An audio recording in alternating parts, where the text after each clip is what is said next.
Assalamualaikum warahmatullahi wabarakatuh. Alhamdulillahirabbil alamin. Puji syukur kita panjatkan kehadirat Allah Subhanahu wa taala yang telah memberikan kita segala rahmat serta karunia-Nya sehingga kita bisa dalam naungan Allah Subhanahu wa taala dalam kondisi sehat walafiat, kita selalu sehat sejahtera dan selalu beraktivitas sesuai dengan harapan dan tujuan kita. Hari ini saya akan membahas mengenai sejarah komputer. Ini adalah pertemuan kedua. Pada pertemuan pertama itu adalah pengenalan tentang aplikasi komputer dan beberapa perangkat lainnya yang digunakan dalam komputer, dan itu pastinya sangat penting dalam proses mengoperasikan komputer. Hari ini saya akan membahas mengenai sejarah dari awal terbentuknya komputer sampai pada generasi kelima atau generasi sekarang, di mana pada generasi ini adalah generasi yang sangat futuristik, sangat modern sekali. Komputer bisa dibawa kemana-mana, bahkan ukurannya mini, ringan di bawah, dan sangat mudah dijangkau, entah dari segi harganya maupun dari segi kemampuannya untuk mengakses semua atau segala informasi yang ada di belahan berbagai negara. Sebelum saya masuk ke materi yang ada pertanyaan dari mahasiswa terkait dengan antivirus. Ada yang bertanya bahwa kenapa kalau dimasukkan antivirus di dalam komputer atau laptop selalu mengalami kerusakan. Itu adalah pertanyaan dari mahasiswa. Saya jawab hari ini, sebenarnya kerusakan itu harus kita lihat dulu gitu. Apa yang rusak? Apakah komputernya dalam artian bahwa harddisknya atau komputernya itu adalah perangkat lunaknya misalnya. Kalau perangkat kerasnya, ya itu pastinya tidak akan berpengaruh ya. Tapi kalau perangkat lunaknya boleh jadi ada sistem yang mengalami pelambatan proses atau loadingnya cukup lambat. Sebenarnya tidak mengalami kerusakan, hanya mengalami proses yang cukup lama. Jadi kalaupun dimasukkan antivirus, misalnya ada antivirus buatan di Indonesia dalam negeri, ada antivirus buatan dari luar negeri misalnya. Karena ada virus yang memang dibuat di lokal, orang-orang di Indonesia memang, ada virus juga yang dibuat di luar negeri, dan antivirusnya selalu berasal dari negara-negara luar maupun negara pembuatnya itu sendiri, karena mereka tahu bagaimana membuat virus dan bagaimana cara menanganinya. Kalau kita melihat dari pengalaman saya menggunakan komputer, antivirus itu sebenarnya memang digunakan untuk menangkal virus yang jahat dalam komputer, tetapi perlu kita pahami bahwa meskipun juga dipasang dua antivirus, yang penting kompatibel atau diterima, disupport oleh sistem yang ada, saya kira tidak ada masalah. Bahkan antivirus itu kalau saya harus melihat pada kegunaannya. Kalau terlalu banyak juga, katakanlah lebih dari 2, misalnya 3 sampai 4, itu kan sangat mubazir sekali. Tapi biasanya orang memakai 1 atau 2. Kalaupun 2, itu harus melihat pada apakah disupport oleh sistem yang ada di dalam komputer atau tidak. Bisa jadi sistemnya mengalami kerusakan karena tidak disupport oleh sistem yang ada.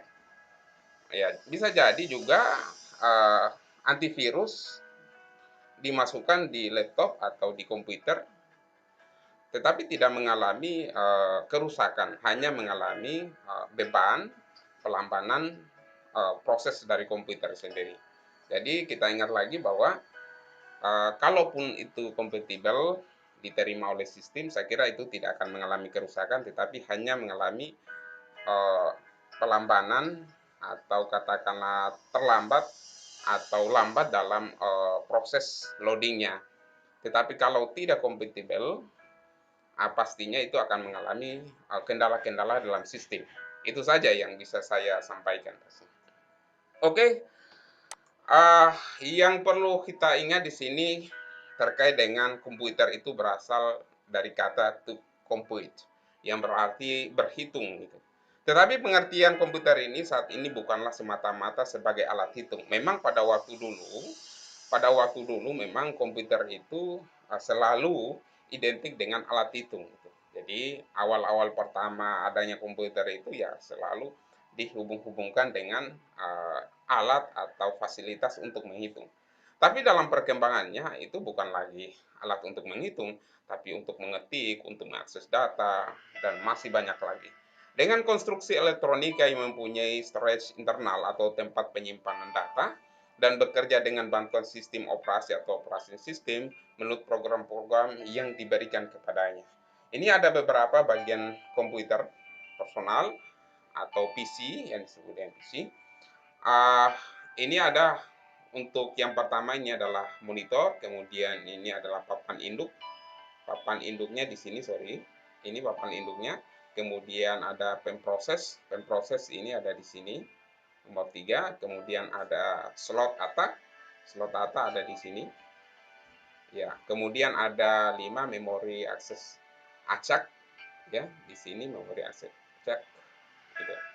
Jadi untuk meningkatkan performa kecepatan ya harus ada memorinya.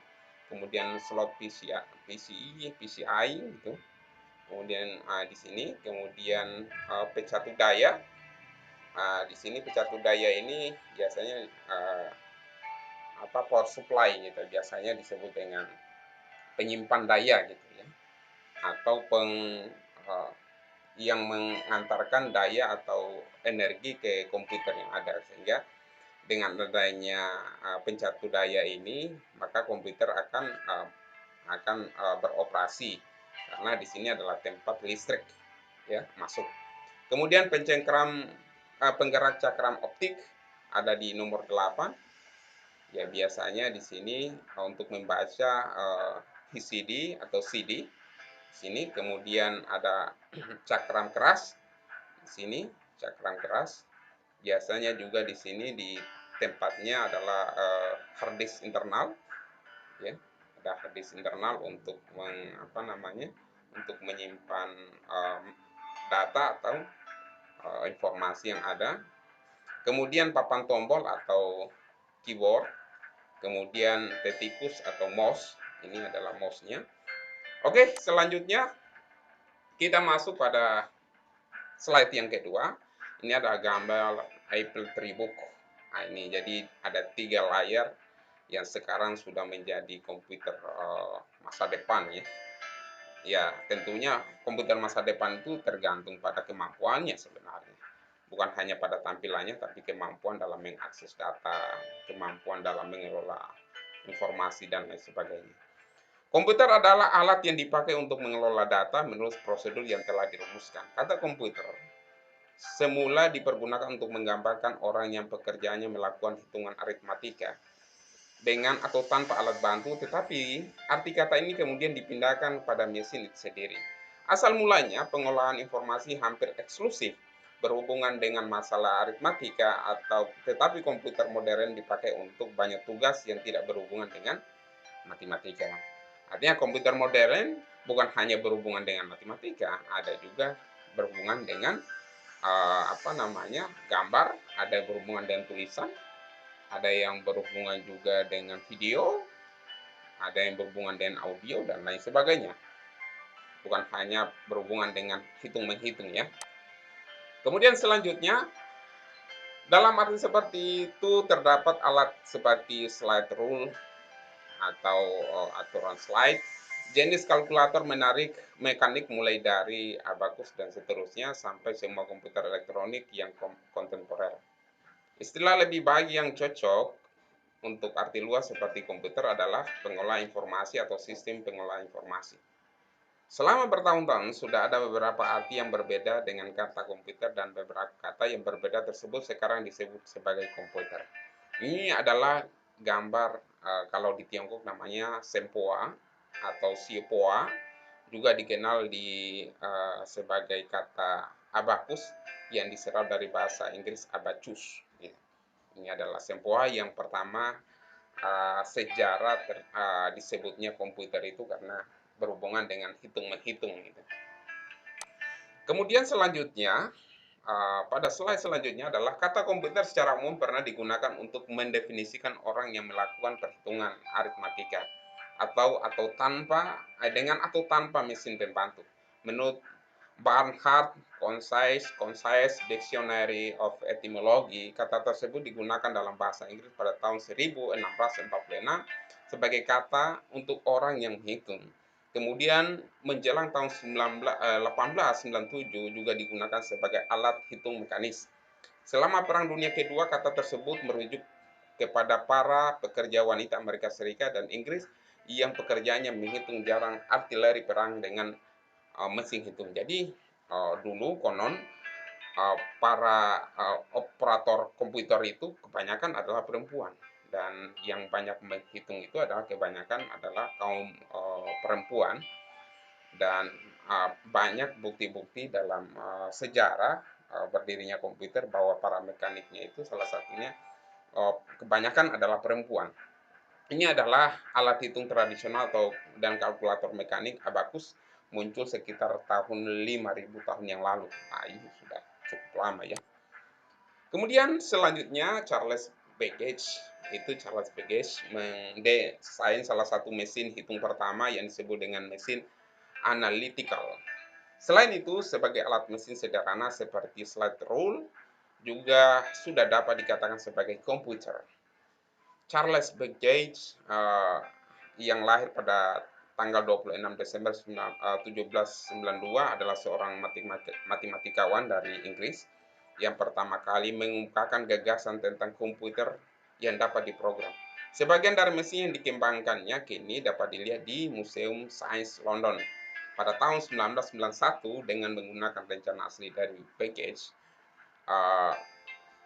Babbage, jadi ini adalah nama orang Inggris, sebuah mesin diferensial ya dikembangkan dan mesin ini dapat berfungsi secara sempurna yang membuktikan bahwa gagasan Babbage itu tentang mesin ini dapat diimplementasikan. Jadi beliau sudah banyak merintis tentang bagaimana komputer yang tadinya itu adalah sederhana, hanya hitung-hitungan sempoa pada 5000 tahun yang lalu. Kemudian beliau pada tahun 1792 beliau merancang lebih mekanik lagi, lebih futuristik lagi, lebih komplit lagi tentang komputer, bukan hanya sekedar hitung-menghitung seperti sempoa, tapi sudah menggunakan mesin pastinya. Kalau sebelumnya itu adalah menggunakan tangan atau manual, beliau sudah menggunakan mesin. Kemudian pada masa itu perhitungan dengan menggunakan tabel matematika sering mengalami kesalahan. Babbage ingin mengembangkan cara melakukan penghitungan secara mekanik sehingga dapat mengurangi kesalahan perhitungan yang sering dilakukan oleh manusia. Saat itu, beliau mendapatkan inspirasi dari perkembangan mesin hitung yang dikerjakan oleh Wilhelm Sieckert, Blaise Pascal, dan Gottfried Leibniz. Ini nama-nama yang merupakan orang-orang ahli hitung ya, pakar hitung pastinya. Dan beliau banyak terinspirasi dari 3 tokoh yang ada ini ya. Beliau ini adalah fotonya, Wilhelm, kemudian Blaise Pascal, kemudian Gottfried Wilhelm Leibniz. Gagasan awal tentang mesin Babbage ditulis dalam bentuk surat yang ditulisnya kepada masyarakat astronomi kerajaan berjudul Note on the Application of Machinery to the Computation of Astronomical and Mathematical Tables. Catatan mengenai penerapan mesin bagi perhitungan tabel astronomis dan matematis pada tanggal 14 Juni 1822. Kemudian selanjutnya, ini ada kalkulator modern yang digunakan oleh beliau Charles Babbage. Sejak sejarah awal komputer diawali oleh beliau Charles Babbage menyelesaikan prinsip-prinsip pemakaian umum komputer digital seabad penuh sebelum perkembangan besar-besaran mesin hitung elektronik terjadi. Mesin yang dirancangnya yang diberi nama dengan mesin analistik atau mesin analitis pada pokoknya mampu melaksanakan apa saja yang bisa dilakukan komputer modern meski tidak sama cepatnya karena mesin analis bukanlah rancangan untuk bertenaga listrik.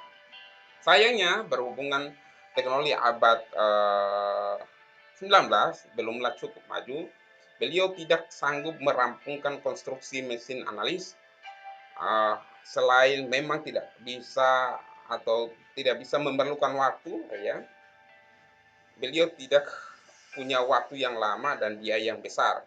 Sesudahnya beliau meninggal, gagasannya begitu cemerlang nyaris terlupakan orang. Jadi ini adalah gambaran komputer modern pada masanya waktu itu yang sangat komplit sekali. Beliau menamakan dengan mesin analitis. Selanjutnya, pada tahun 1937, tulisan beliau menjadi perhatian Howard H. Aiken, sarjana tamatan Harvard. Aiken juga sedang mencoba menyelesaikan rancangan mesin komputer. Tergerak oleh gagasan Babbage bekerja sama dengan IBM, Aiken sanggup membuat Mark I, Mark I atau Mark I, komputer pertama untuk segala keperluan. 2 tahun kemudian, Mark I dioperasikan pada tahun 1946. Seorang insinyur dan penemu lainnya menyelesaikan ENIAC, mesin hitung elektronik pertama. Sejak itu kemajuan teknologi komputer berkembang pesat. Mesin hitung punya pengaruh begitu besar di dunia, malah akan menjadi lebih penting lagi di masa depan. Sumbangan pikiran Babbage terhadap perkembangan komputer tidaklah lebih besar ketimbang Aiken atau ketimbang John McLean Co. Ini adalah komputer ENIAC pada masanya. Seperti yang saya katakan tadi bahwa para mekanik itu adalah kebanyakan perempuan. Ini adalah bukti sejarah bahwa para perempuan itu mempunyai keterampilan, kejelian, ketelitian dalam melihat sesuatu. Mereka digunakan untuk menjadi bagian dari pengoperasian komputer itu pada masanya. Selanjutnya, Escher, tokoh utama dalam perancangan ENIAC. Atas dasar ini itu paling sedikit ada 3 pendahulu beliau. Ada yang disebut dengan Blaise Pascal, Blaise Pascal. Kemudian ada yang disebut dengan Gottfried Leibniz dan Joseph Marie Jacques. Sudah membuat sumbangan setara dengan Babbage. Pascal seorang adalah matematikus, filosof, dan ilmuwan Prancis menemukan mesin penjumlahan mekanis pada tahun 1642. Pada tahun 1671, Gottfried Wilhelm von Leibniz, seorang filosof dan matematikus, merancang mesin yang dapat menjumlahkan, mengurangi, mengalihkan, dan membagi. Leibniz juga seorang pertama yang menunjukkan arti penting sistem binary, yaitu sistem penjumlahan dengan 2 digit yang di dalam zaman modern ini lebih luas digunakan dalam mesin komputer. Orang Prancis lainnya seperti Jacques adalah yang di awal pada abad 19 sudah menggunakan sistem pengisian komputer untuk mengawasi alat tenun. Alat tenun Jacques yang laku deras secara komersial punya pengaruh besar terhadap pemikiran beliau Babbage. Boleh jadi pengaruh juga oleh Herman Hollerith, seorang Amerika yang di penghujung abad 19 menggunakan sistem pengisian komputer untuk membuat kolom data di biro sensus. Jadi ini adalah gambar John Escher. Ini seperti yang saya katakan tadi adalah Escher, adalah tokoh yang perancangan ENIAC. Beliau adalah yang merancang sistem ENIAC. Kemudian di sini adalah Gottfried William von Leibniz, kemudian Jacques. Nah, ini adalah gambar mereka bertiga. Selanjutnya cikal bakal komputer. Nah, ini kita akan masuk ya. Cikal bakal komputer itu bernama integrated circuit. Komputer yang kita pakai kini sudah tergolong canggih jika dibandingkan dengan saat pertama kali chip prosesornya ditemukan. Integrated circuit atau yang biasa dengan IC adalah beberapa orang menyebut dengan chip. Nah, itu. Saat ini memiliki peranan penting dalam perkembangan industri elektronika di dunia, mulai dari televisi, telepon seluler, komputer, dan lain sebagainya alat-alat elektronik yang bisa digunakan untuk mengoperasikan mesin.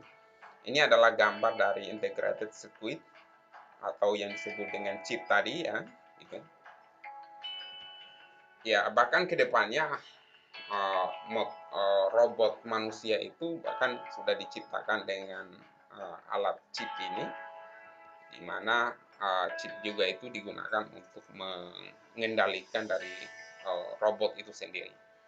Sejarah penemuan integrated circuit pada tahun 1958, seorang insinyur bernama Jack Kilby yang bekerja pada Texas Instruments mencoba memecahkan masalah dengan pemikiran sebuah konsep menggabungkan seluruh komponen elektronika dalam satu blok yang dibuat dari bahan semikonduktor. Terciptalah chip yang pertama meskipun masih dengan segala kekurangan dan kelemahannya. Beberapa saat itu Robert Noyce yang bekerja di Fairchild Semiconductor Corporation menemukan hal serupa meskipun mereka bekerja di dua tempat yang berbeda. Ini adalah Jack Kilby, gambar beliau. Kemudian di sini adalah Robert Noyce. Kemudian selanjutnya, ini adalah gambar Gordon Moore. Sejak pertama sebuah IC, riset banyak dilakukan untuk menyempurnakan sebuah IC. Beberapa hal yang cukup penting dalam sebuah IC adalah ukuran dan daya listrik yang dibutuhkan sebuah IC yang berfungsi dengan baik. Saat itu, sebuah IC yang ukurannya sekitar jari kuku manusia, di dalamnya terdapat ratusan juta komponen yang terintegrasi menjadi satu. Gordon Moore, pendiri dari co-founder perusahaan Intel pada tahun 1965, diperkirakan bahwa jumlah transistor yang terdapat di dalam sebuah IC akan bertambah 2 kali setiap 18 bulan sekali. Kecenderungan peningkatan jumlah transistor ini telah terbukti setelah sekian lama dan diperkirakan akan terus berlanjut.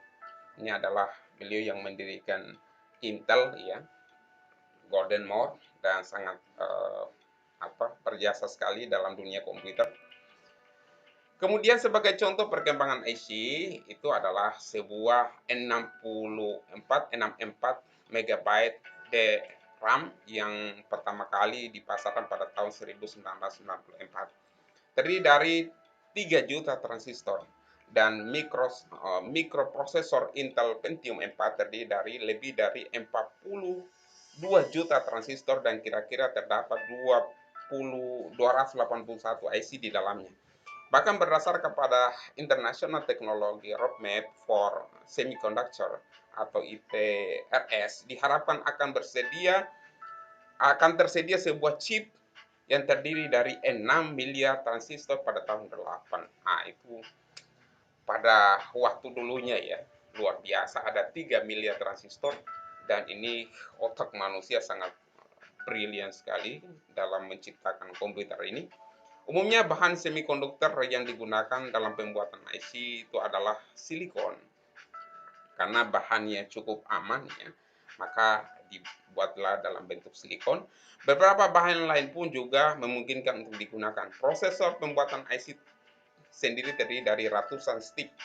Meskipun proses pembuatan hingga siap untuk digunakan sangatlah rumit, namun keuntungan yang didapat dari fleksibilitas sebuah IC dibandingkan dengan tidak menggunakan IC.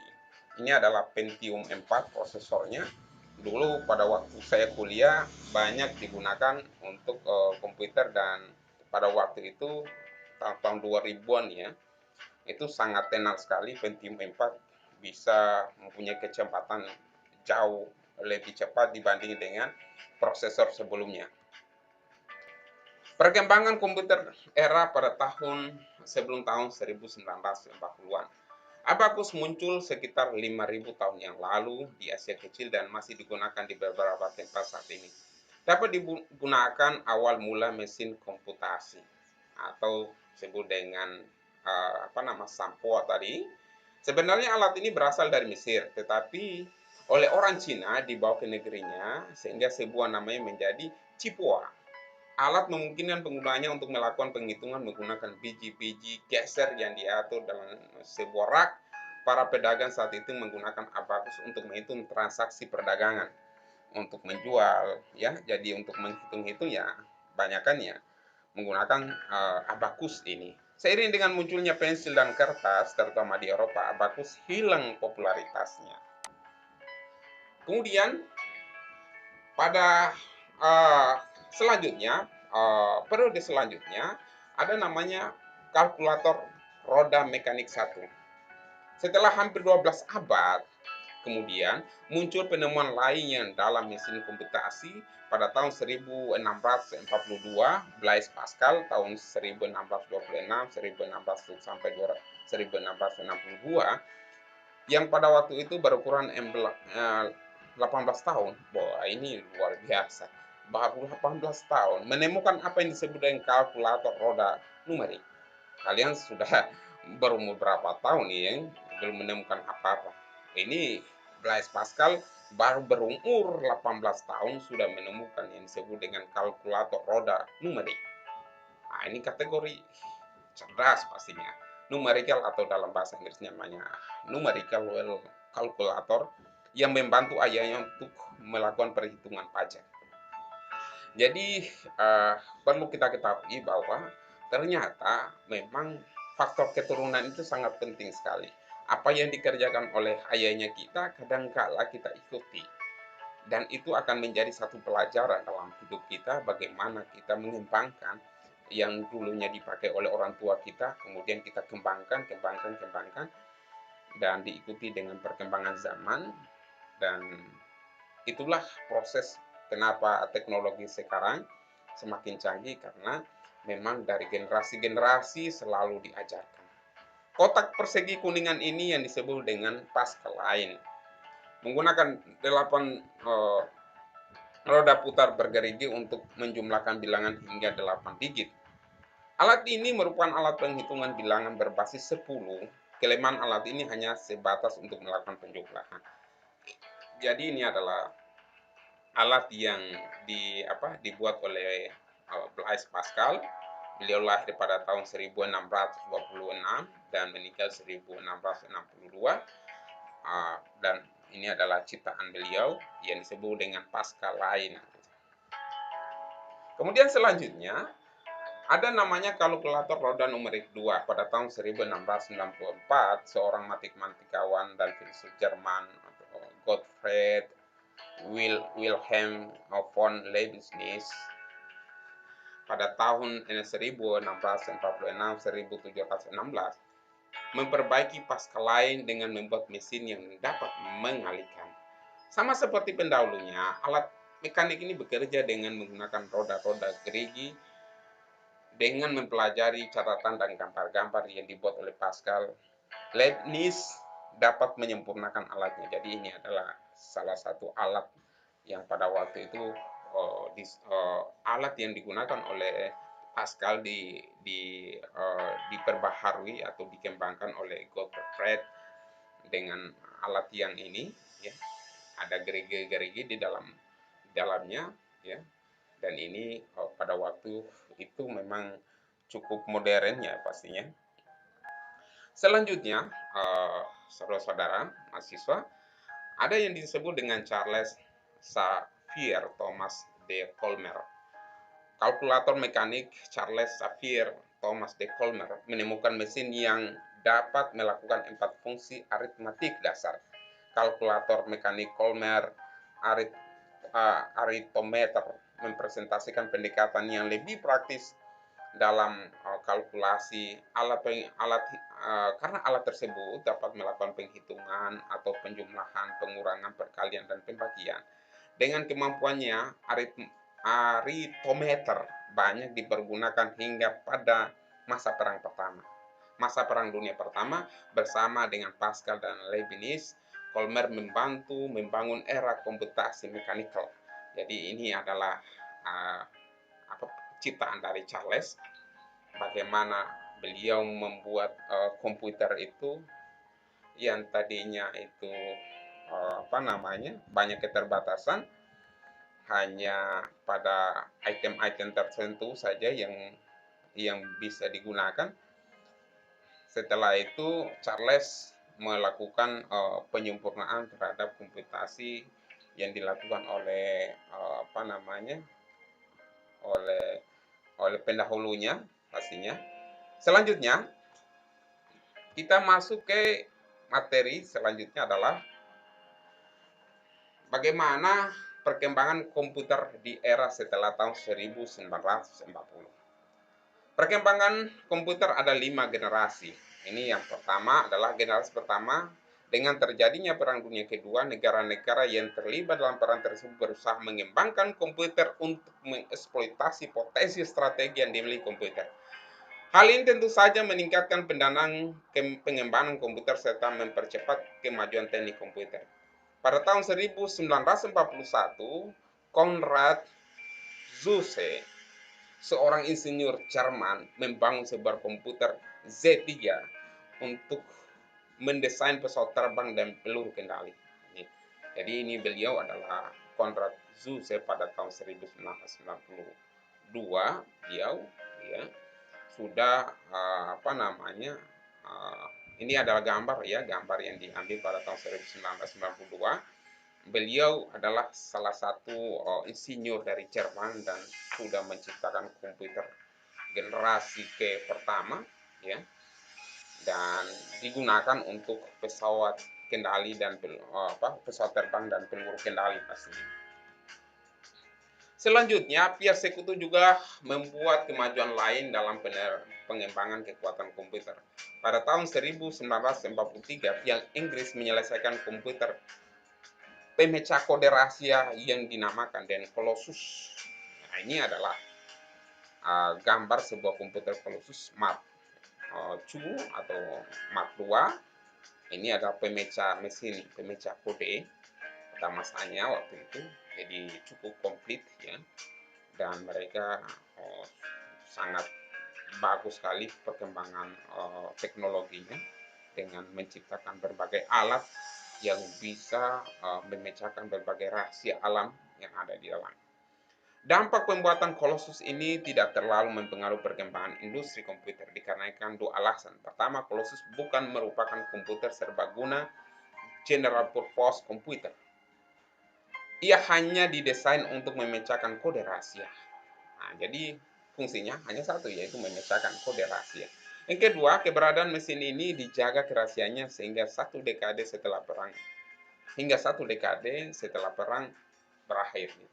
Jadi mesin ini sangat dirahasiakan sekali oleh pemerintah pada waktu itu karena memang mesin ini memang sangat terbatas sekali dan hanya digunakan oleh pihak-pihak tertentu untuk memecahkan kode-kode rahasia.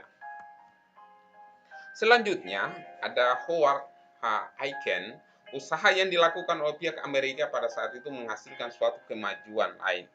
Howard H. Aiken yang hidup pada tahun 1900 sampai 1973, seorang insinyur Harvard yang bekerja sama dengan IBM berhasil memproduksi kalkulator elektronik untuk US Navy. Kalkulator tersebut berukuran panjang setengah lapangan bola kaki dan memiliki rentang kabel sepanjang 500 mil. The Harvard IBM Automatical Sequence Control Calculator atau Mark I merupakan komputer relay elektronik yang menggunakan sinyal elektromagnetik untuk menggerakkan komponen mekanik. Mesin tersebut beroperasi dengan lambat.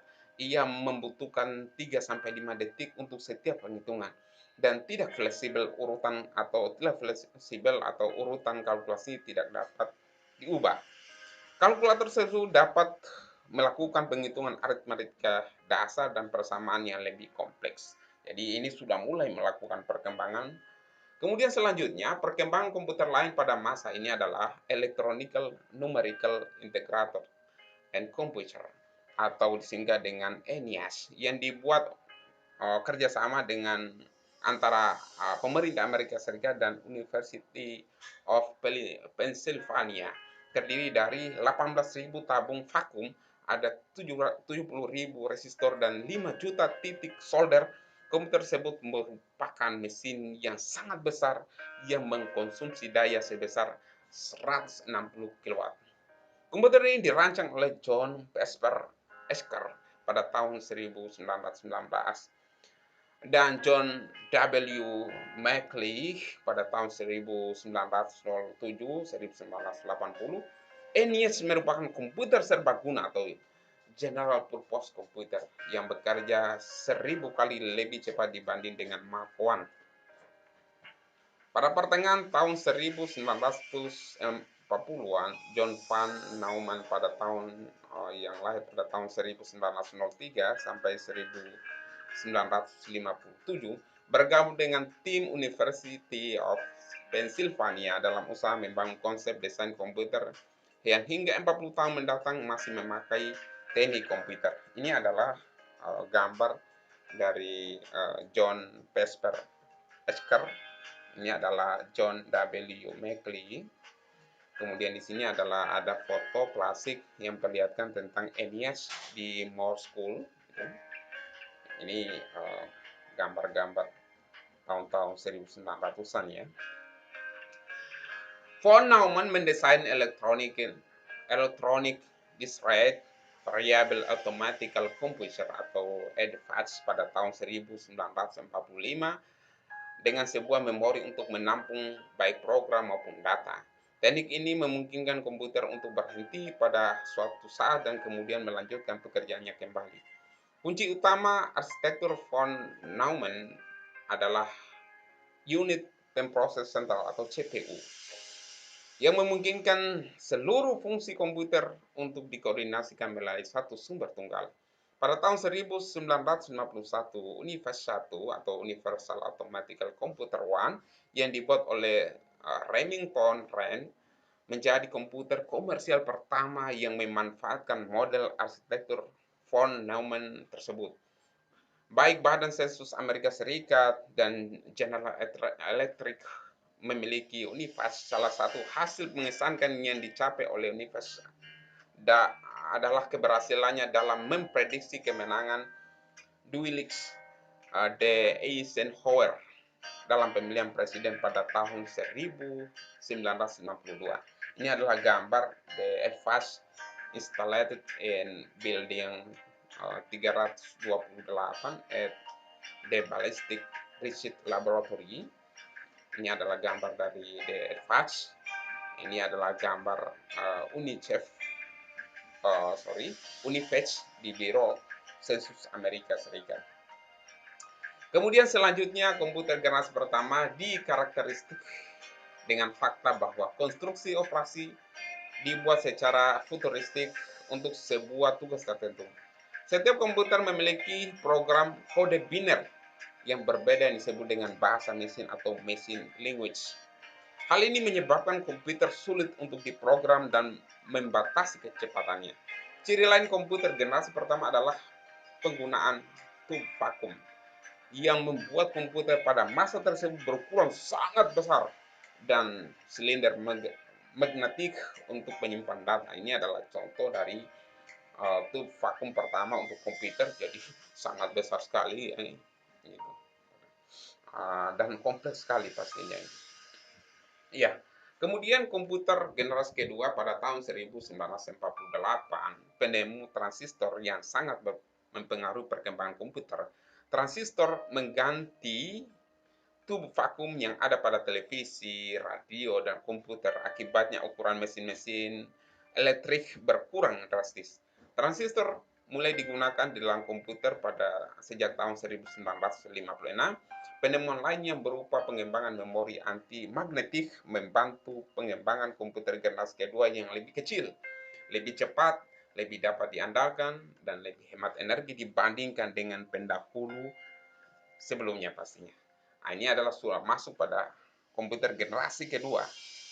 Generasi kedua itu adalah sebuah perbaikan di mana kecepatan komputer itu sudah lebih mengungguli, lebih hemat, lebih cepat, lebih andal, dan pastinya lebih komplit lagi dibanding dengan generasi pertama. Mesin pertama yang memanfaatkan teknologi baru ini adalah superkomputer. IBM membuat superkomputer bernama Stretch dan Prairie Rain membuat komputer bernama Latch. Komputer-komputer ini yang dikembangkan untuk laboratorium energi atom dapat menangani sejumlah besar data, sebuah kemampuan yang sangat dibutuhkan oleh peneliti atom. Mesin tersebut sangat mahal dan cenderung terlalu kompleks ya untuk kebutuhan komputasi bisnis sehingga membatasi kepopulerannya. Hanya ada dua latch yang pernah dipasang dan digunakan, satu di Lawrence Radiation Lab di Livermore, California, dan lainnya di USA Navy Research and Development Center in Houston DC Computer. Generasi kedua menggantikan bahasa mesin dengan bahasa assembly. Bahasa assembly adalah bahasa yang menggunakan singkatan-singkatan untuk mengganti kode biner. Ini adalah gambar dari IBM Maastricht, dan ini adalah kode biner ditemukan oleh Gottfried Wilhelm Leibniz. Kode biner ini sangat terkenal dengan angka 1 dan 0. Ya, angka 1 dan 0 dalam pemrograman ini selalu digunakan untuk katakan rumus atau mengoperasikan komputer pada masa itu, dan sampai sekarang kode biner masih dipakai gitu. Pada awal tahun 1600-an mulai bermunculan komputer generasi kedua yang sukses di bidang bisnis, di universitas dan di pemerintahan. Komputer-komputer generasi kedua ini merupakan komputer yang sepenuhnya menggunakan transistor. Mereka juga memiliki komponen-komponen yang dapat diasosiasikan dengan komputer yang saat ini. Ada printer, ada penyimpanan dalam disket, ada memori, ada sistem operator, dan program. Salah satu contoh penting komputer pada masa ini adalah IBM 1401 yang diterima secara luas di kalangan industri pada tahun 1965. Hampir seluruh bisnis besar menggunakan komputer generasi kedua untuk memproses informasi keuangan. Jadi ini adalah gambar komputer IBM 1401 yang sudah menggunakan beberapa alat seperti ada printer, ada penyimpan disket, ada memori sistem, dan lain sebagainya. Ada program juga di dalamnya pastinya. Kemudian program yang tersimpan di dalam komputer dan bahasa pemrograman yang ada di dalamnya memberikan fleksibilitas kepada komputer. Fleksibilitas ini meningkatkan kinerja dan harga yang pantas bagi pengguna bisnis. Dalam konsep ini, komputer dapat mencetak faktur pembelian konsumen dan kemudian menjalankan desain produk dan atau menghitung daftar gaji. Beberapa bahasa pemrograman mulai bermunculan pada saat itu. Bahasa pemrograman seperti Common Business Oriented Language atau COBOL dan Formula Translator atau Fortran mulai umum digunakan. Ini adalah gambar COBOL diciptakan oleh Jean Sammet, dan ini adalah Fortran diciptakan oleh John Backus. Bahasa pemrograman ini menggantikan kode mesin yang rumit dengan kata-kata atau kalimat dan formula matematika yang lebih mudah dipahami oleh manusia. Hal ini kemudian memudahkan seorang untuk memprogram dan mengatur komputer. Berbagai macam karir baru bermunculan seperti programmer, analis, dan ahli komputer, sistem komputer pastinya. Industri peranti lunak juga mulai bermunculan dan berkembang pada masa komputer generasi kedua. Oke, selanjutnya kita masuk pada generasi ketiga. Walaupun transistor dalam banyak hal mengungguli tube vakum, namun transistor menghasilkan panas yang cukup besar yang dapat berpotensi merusak bagian-bagian di internal komputer. Batu kuarsa atau quartz rock menghilangkan masalah itu. Jadi mereka menggunakan batu kuarsa untuk menghilangkan masalah panas dalam komputer itu. Jack Kilby, seorang insinyur dari Texas Instruments, mengembangkan sirkuit terintegrasi IC atau Integrated Circuit pada tahun 1958. Ini adalah komputer generasi ketiga. Jadi ini sudah ada program, sudah pemrograman, kemudian di sini adalah slot disket. Kemudian ini slot disket ini dulu pernah saya dapatkan ya pada waktu saya masih SMP, ya, sekitar tahun-tahun 2000-an pada waktu itu, awal 2000-an ya. Ini biasanya dimasukkan disket yang memorinya hanya berapa megabyte saja.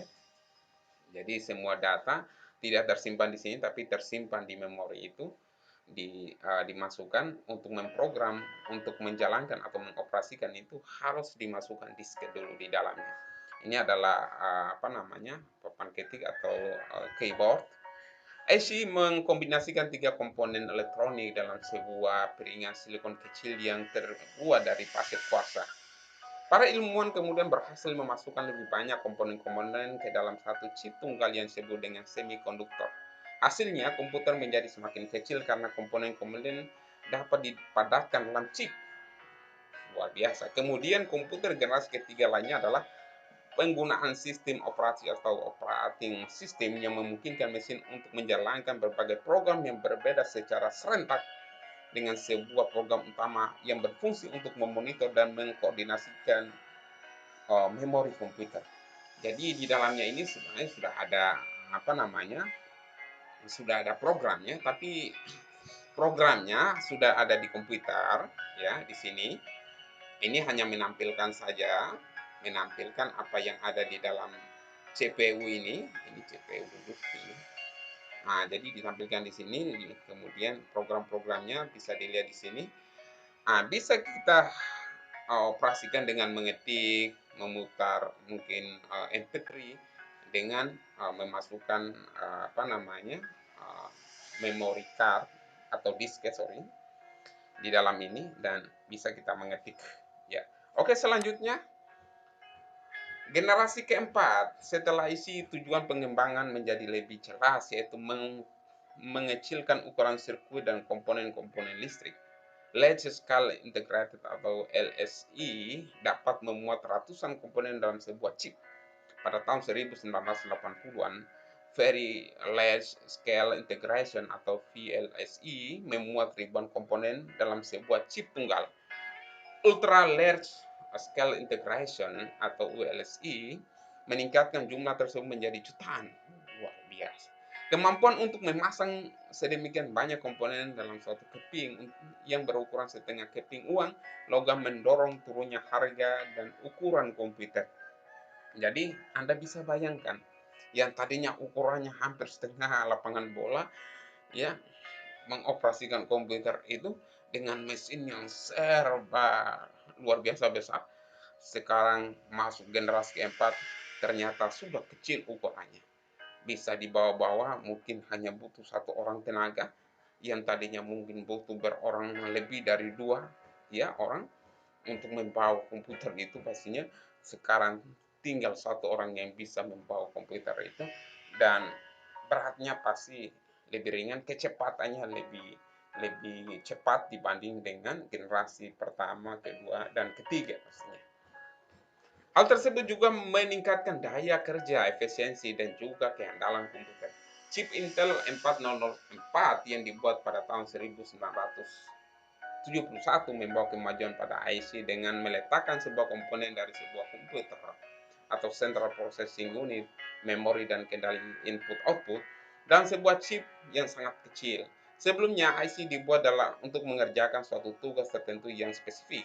Sekarang sebuah mikroprosesor dapat diproduksi dan kemudian diprogram untuk memenuhi seluruh kebutuhan yang diinginkannya. Tidak lama kemudian setiap perangkat rumah tangga seperti microwave, oven, televisi, mobil dengan elektronik full injection dilengkapi dengan mikroprosesor. Ini adalah Wide Ceramic Intel C4004 mikroprosesor. Ini adalah gambar. Ya, oke, selanjutnya perkembangan demikian memungkinkan orang-orang bisa untuk menggunakan komputer biasa. Komputer tidak lagi menjadi dominasi perusahaan-perusahaan besar atau lembaga pemerintah, tapi sudah digunakan oleh orang-orang per individu. Pada tahun pertengahan 1970-an, perakit komputer menawarkan produk komputer mereka ke masyarakat umum. Jadi bukan hanya pemerintah, bukan hanya perusahaan-perusahaan besar, tapi masyarakat umum sudah bisa memiliki komputer itu. Peranti lunak yang paling populer pada saat itu adalah program word processing dan spreadsheet. Pada awal 1980-an, video game seperti Atari 2600 menarik perhatian konsumen pada komputer rumahan yang lebih canggih dan dapat diprogram. Pada tahun 1981, IBM memperkenalkan penggunaan personal komputer atau PC untuk penggunaan di rumah, kantor, dan sekolah. Ini saya sudah masuk di dunia ini dan sudah saya alami bagaimana PC pada waktu itu. Ini adalah PC yang pernah saya gunakan di era awal tahun 2000-an. Saya melihat betapa sederhananya dulu, tapi sudah dianggap canggih pada masanya pastinya. Pada tahun 1981, IBM memperkenalkan penggunaan personal PC untuk rumahan, kantor, dan sekolah. Jumlah PC yang digunakan melonjak dari 2 juta unit pada tahun 1981 menjadi 5,5 juta unit pada tahun 1982. 10 tahun kemudian 65 juta PC digunakan. Luar biasa. Jadi melonjak tinggi karena kenapa?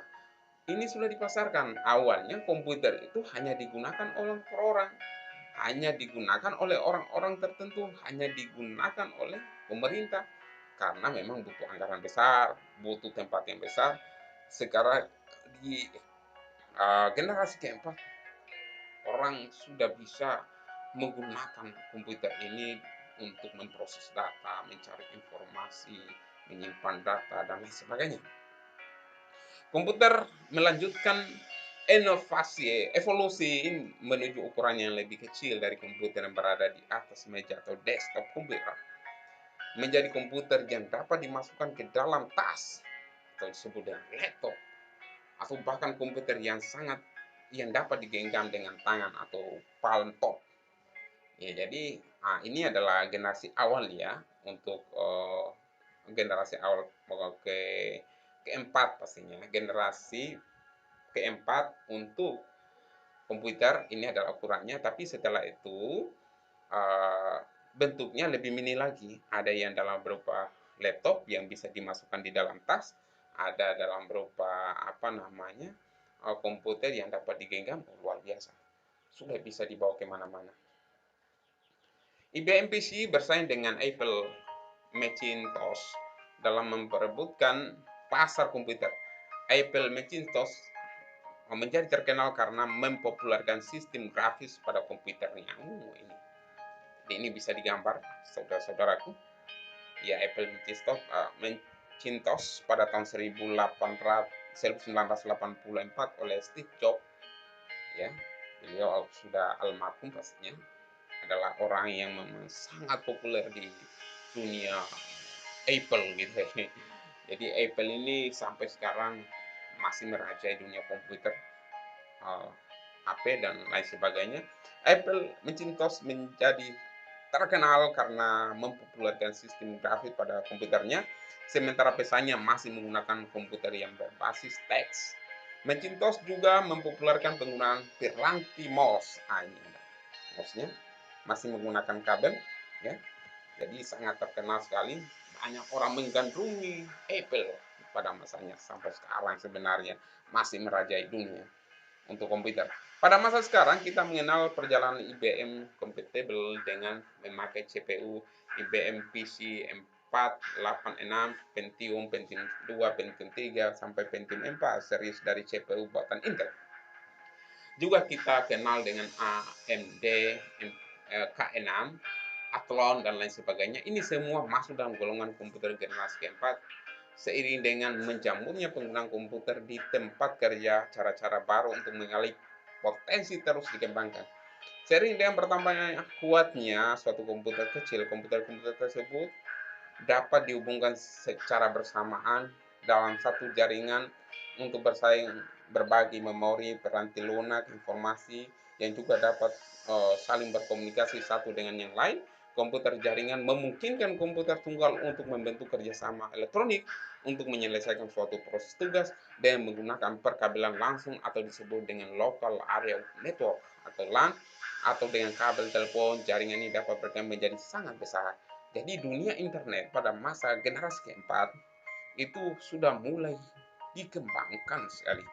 Ya, ada yang disebut dengan LAN di sini, eh, apa namanya, internet bisa terhubung kalau menggunakan kabel telepon.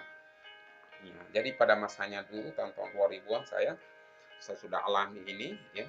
IBM, Windows XP, ada Intel. Ini adalah apa namanya?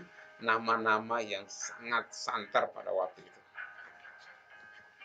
Kemudian kita masuk komputer generasi kelima sampai sekarang.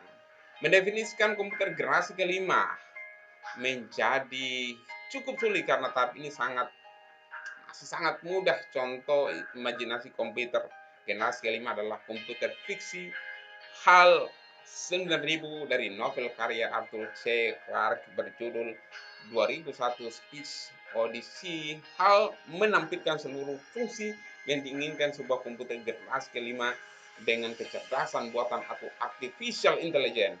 HAL dapat juga memiliki nalar untuk melakukan percakapan dengan manusia, menggunakan masukan visual dan belajar dari pengalamannya sendiri.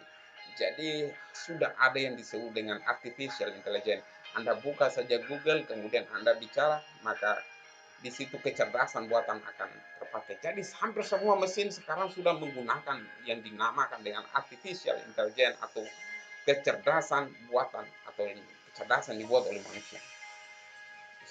Amazing. Banyak kemajuan di bidang desain komputer dan teknologi semakin memungkinkan pembuatan komputer generasi kelima. Dua kemajuan rekannya terutama adalah kemampuan memproses paralel yang akan menggantikan model von Neumann. Ini adalah model basis struktural dari von Neumann. Di sini ada memori, ada control unit, kemudian di arithmetic logic unit, kemudian ada di sini ada inputnya dimasuk di sini, ya ada input masuk di sini, kemudian di akumulator ya bisa menjadi output, bisa dimasukkan dalam control unit. Ini adalah prosesor. Jadi setelah inputnya masuk, kemudian masuk arithmetic logic unit, kemudian masuk ke prosesor, kecepatan menangkap informasi, menganalisis data, kemudian masuk ke unit control, kemudian masuk ke memori, memori masuk lagi ke arithmetic logic unit, kemudian keluar menjadi output. Kurang lebih seperti itu ya. Banyak kemajuan di bidang desain komputer dan teknologi semakin memungkinkan pembuatan komputer generasi kelima. Dua kemajuan rekayasa yang terutama adalah kemampuan memproses paralel yang akan menggantikan model von Neumann. Model von Neumann akan digantikan dengan sistem yang mampu mengkoordinasikan banyak CPU yang bekerja secara serempak. Kemajuan lainnya adalah teknologi komputer konduktor yang memungkinkan aliran elektrik tanpa ada hambatan apapun yang nanti dapat mempercepat kecepatan informasi. Kepada Tuan dan Puan, jadi yang perlu kita lihat di sini adalah ada pertanyaan dari mahasiswa sebelumnya tadi bahwa kenapa kalau dimasukkan antivirus di dalam komputer mengalami kerusakan. Sebenarnya tidak mengalami kerusakan, hanya mengalami pelambanan kalau itu kompatibel. Karena ini generasi kelima, sekarang kita sudah masuk pada generasi kelima, itu bisa menjalankan aplikasi dalam waktu bersamaan. Misalnya kita buka aplikasi A, B, C, D, dalam waktu bersamaan bisa dibuka dengan baik dan bahkan mungkin tidak mempengaruhi kecepatan. Ya sekarang sudah luar biasa. Kalau dulu mungkin pada generasi-generasi keempat itu kita masukkan antivirus, dua antivirus, kadang kala error, mati mendadak. Ya karena memang kemampuan prosesor dari komputer itu tidak memungkinkan untuk memasukkan banyak program, apalagi antivirus dengan jumlah yang banyak. Sekarang kita masukkan antivirus lebih dari satu, dua, bahkan tiga bisa. Tapi yang jadi masalah adalah kecepatan dalam memproses data itu. Lebih baik gunakan satu, paling banyak dua antivirus, itu sudah bisa digunakan, tapi gunakan komputer yang bagus pastinya. Kemudian generasi kelima dalam sebuah sejarah evolusi komputer merupakan komputer impian masa depan. Ia diperkirakan mempunyai lebih banyak unit memproses yang berfungsi bersamaan untuk menyelesaikan lebih dari satu tugas dalam satu masa. Lebih dari satu tugas. Jadi, Anda mau mengetik, melihat video, Anda mendengarkan, atau buat Zoom, itu dalam waktu bersamaan Anda membuka aplikasi, lebih dari satu, is okay. Semuanya langsung berproses jalan. Ini kemampuan generasi kelima. Teknologi komputer yang ada saat ini agak sulit untuk dapat dibayangkan bagaimana komputer masa depan. Dengan teknologi yang ada saat ini saja, kita akan mudah menggenggam dunia. Dari sisi teknologi, beberapa ilmuwan komputer meyakini suatu saat tercipta apa yang disebut dengan biochip yang dibuat dari bahan protein sintetik. Robot yang dibuat dalam bahan ini kelak akan menjadi manusia tiruan. Nah, ini manusia tiruan. Humanoid, ya, manusia buatan. Ini menjadi pro kontra dalam kehidupan sekarang. Apakah bisa menciptakan manusia tiruan atau tidak? Karena kalau sudah ada manusia tiruan, kemungkinan akan terancam manusia yang dibuat oleh Tuhan. Tapi itu adalah prediksi-prediksi. Bahkan ada yang mengatakan bahwa artificial intelligence itu bisa menjadi ancaman bagi dunia. Karena bisa jadi robot tidak lagi diperintah oleh manusia, tapi sudah memerintah diri sendiri. Karena robot sudah punya akal. Bagaimana kalau sudah memerintah diri sendiri, maka akan terjadi perang antara robot dan manusia. Luar biasa. Sedangkan teknologi yang sedang dalam tahap penelitian sekarang ini yaitu adalah mikrooptik serta input-output audio yang mungkin digunakan pada komputer masa yang akan datang. Oke, itu saja yang bisa saya berikan. Terima kasih. Billahi taufiq wal hidayah. Wassalamualaikum warahmatullahi wabarakatuh.